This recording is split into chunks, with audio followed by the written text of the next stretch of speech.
ఇక్కడ ప్రకాశం బ్యారేజ్ మీద ఈరోజు ఉన్నాం. బ్యారేజ్కు జరిగిన డ్యామేజ్ చూడడం జరిగింది. ఇది చాలా బాధాకరం, వెరీ ఇర్రెస్పాన్సిబుల్ అనాలి. దీనికి బాధ్యులు ఎవరో దీని మీద ఎంక్వైరీ జరగాల్సిన అవసరం ఉంది. అసలు ఇలాంటివి మళ్ళీ మళ్ళీ జరగకుండా ఎందుకు కట్టడి చేయలేమో ప్రభుత్వాలు ఆలోచన చేయాలి. బికాస్ ఇంతకు ముందు కూడా ఇలాంటిదే జరిగింది అని వింటున్నాం. ఈసారి అయితే వచ్చిన ఫోర్స్కి బీమ్స్ కూడా దెబ్బతిన్నాయి.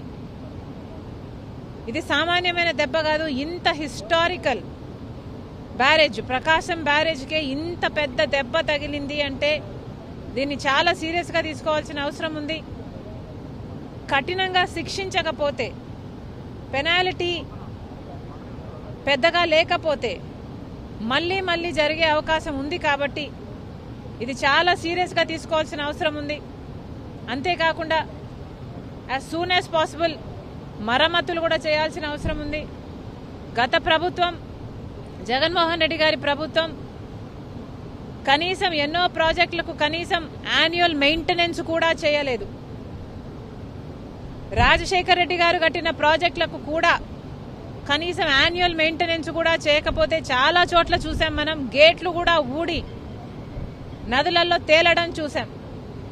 అలాంటి పరిస్థితులు రాకుండా ఈ ఒక్క బ్యారేజ్కే కాదు, మిగతా ప్రాజెక్టులన్నీ కూడా రాష్ట్రంలో ఎక్కడెక్కడ ఏమేం అవసరాలు ఉన్నాయో ముఖ్యమంత్రి దృష్టి పెట్టాల్సిన అవసరం ఉంది.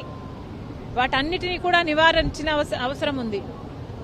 మరొకసారి ఇంత వరద, ఇంత ఘోర విపత్తు వస్తుందని ఎవరమూ ఊహించలేదు. కానీ రెయినీ సీజన్ అంటేనే రెయిన్స్ వచ్చే సీజన్ కాబట్టి వీలైనంత వరకు ప్రికాషనరీగా ముందుకు ముందే ప్రభుత్వాలు, అధికారులు ఆలోచన చేసి డ్యామేజ్ కంట్రోల్ మోడ్లోనే రెయినీ సీజన్ మొదలు నుంచి ఉండాలని కాంగ్రెస్ పార్టీ కోరుతుంది. ఈ బ్యారేజ్కు సంబంధించి వెంటనే చర్యలు తీసుకోవాలి.